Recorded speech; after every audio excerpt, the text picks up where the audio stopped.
भाग 1 परिचय, एक देश की आत्मा, the soul of a nation.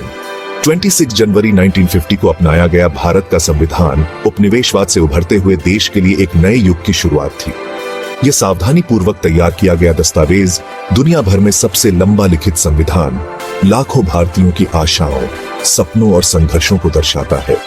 ये लोकतंत्र, धर्मनिरपेक्षता और सामाजिक न्याय की भावना का प्रतीक है। संविधान का निर्माण एक बहुत बड़ा काम था, जिसे कानूनी दिग्गजों और दूरदर्शी नेताओं वाली संविधान सभा ने अंजाम दिया था। 2 साल से भी अधिक समय तक चली उनकी चर्चाओं में तीव्र बहस और समझौते हुए। उनके द्वारा तैयार किया गया संविधान केवल एक कानूनी दस्तावेज नहीं था, यह एक सामाजिक अनुबंध था, एक नए भारत का खाका था। नियमों के एक समूह से कहीं अधिक, भारतीय संविधान दुनिया के सबसे बड़े लोकतंत्र की आधारशिला के रूप में कार्य करता है। भाग 2 मार्गदर्शक प्रकाश, प्रस्तावना का विजन, द प्रीएम्बल्स विजन। भारतीय संविधान की प्रस्तावना संविधान की आत्मा है, जो इसके मूल मूल्यों और आकांक्षाओं को समाहित करती है। यह भारत को एक संप्रभु, समाजवादी, धर्मनिरपेक्ष, लोकतांत्रिक गणराज्य घोषित करता है और अपने सभी नागरिकों के लिए न्याय, स्वतंत्रता, समानता और बंधुत्व सुरक्षित करने का संकल्प लेता है। ध्यान से चुने गए और वाक्पटुता से कहे गए ये शब्द पूरे दस्तावेज के लिए लहजा तय करते हैं। प्रस्तावना में भारत के एक संप्रभु राष्ट्र होने पर जोर दिया गया है, जो इसकी स्वतंत्रता और स्वायत्तता को रेखांकित करता है। समाजवादी शब्द सामाजिक न्याय और आर्थिक समानता के प्रति संविधान की प्रतिबद्धता को दर्शाता है।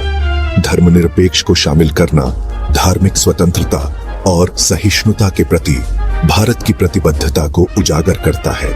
लोकतांत्रिक गणराज्य शब्द का अर्थ है कि भारत की सरकार अपनी वैधता लोगों की इच्छा से प्राप्त करती है। प्रस्तावना की समापन पंक्तियां भारतीय संविधान के मूल उद्देश्यों को समाहित करती हैं। भाग 3 स्वतंत्रता के स्तंभ, मौलिक अधिकार, फंडामेंटल राइट्स। भारतीय संविधान के भाग 3 में निहित मौलिक अधिकार भारत के लोकतंत्र की आधारशिला है। इन अधिकारों को पवित्र और अनुल्लंघनीय माना जाता है, जो प्रत्येक नागरिक को सम्मान और स्वतंत्रता का जीवन प्रदान करते हैं।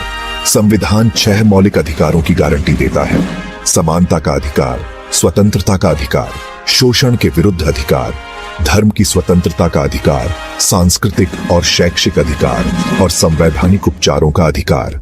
समानता का अधिकार कानून के समक्ष समानता सुनिश्चित करता है और भेदभाव को प्रतिबंधित करता है। स्वतंत्रता का अधिकार बोलने, एकत्र होने और आवाजाही जैसी आवश्यक स्वतंत्रता की गारंटी देता है।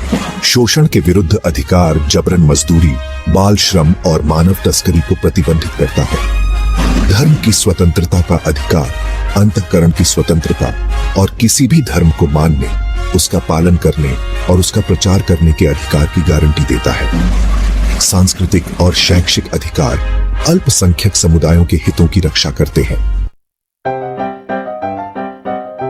भाग 4 न्याय की आकांक्षा, नीति निर्देशक तत्व, डायरेक्टिव प्रिंसिपल्स।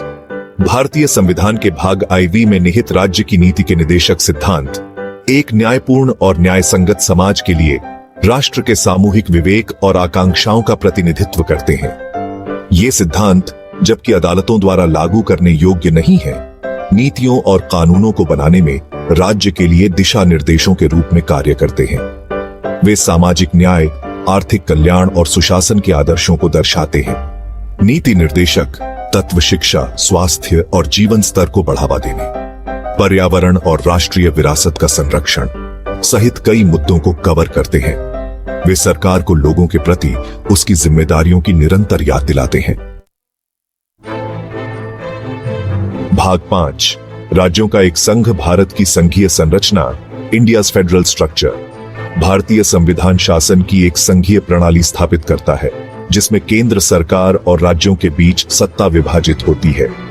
शक्तियों का यह विभाजन संविधान में निहित है, जो उन विषयों का स्पष्ट रूप से चित्रण करता है जिन पर सरकार का प्रत्येक स्तर कानून बना सकता है। संविधान विधायी विषयों को 3 सूचियों में विभाजित करता है: संघ सूची, राज्य सूची और समवर्ती सूची। संघ सूची में राष्ट्रीय महत्व के विषय शामिल हैं, जैसे कि रक्षा, विदेशी मामले और मुद्रा। राज्य सूची में पुलिस, सार्वजनिक स्वास्थ्य और कृषि जैसे विषय शामिल हैं। समवर्ती सूची में शिक्षा, वन और आपराधिक कानून जैसे विषय शामिल हैं। यह व्यवस्था राज्यों को उनकी विशिष्ट आवश्यकताओं के अनुरूप कानूनों को तैयार करने की अनुमति देते हुए आवश्यक मामलों में एकरूपता सुनिश्चित करती है। भाग 6 संरक्षक, न्यायपालिका की भूमिका, जुडिशरीज रोल। भारतीय संविधान न्यायपालिका को संविधान का संरक्षक और मौलिक अधिकारों का रक्षक मानता है। भारत का सर्वोच्च न्यायालय देश की सर्वोच्च अदालत के पास न्यायिक समीक्षा की शक्ति है। यह शक्ति सत्ता के मनमाने उपयोग के खिलाफ एक सुरक्षा कवच के रूप में कार्य करती है और यह सुनिश्चित करती है कि संविधान सर्वोच्च रहे। नागरिकों के मौलिक अधिकारों की रक्षा में भी न्यायपालिका महत्वपूर्ण भूमिका निभाती है। लोकतंत्र के प्रभावी कामकाज के लिए न्यायपालिका की स्वतंत्रता अत्यंत महत्वपूर्ण है। भाग 7 संशोधन की भावना, परिवर्तन के साथ अनुकूलन, अडेप्टिंग टू चेंज।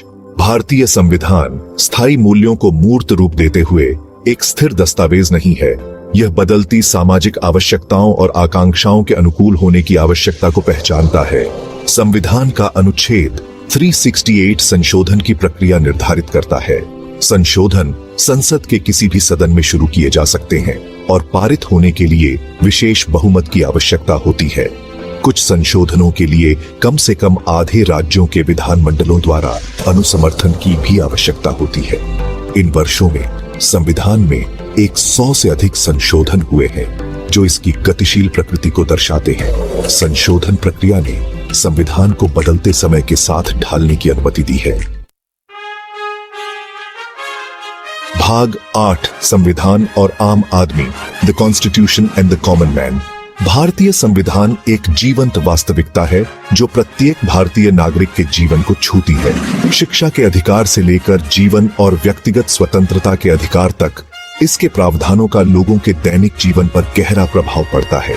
संविधान आम आदमी को सशक्त बनाता है, उन्हें आवाज देता है और राष्ट्र के शासन में हिस्सेदारी देता है।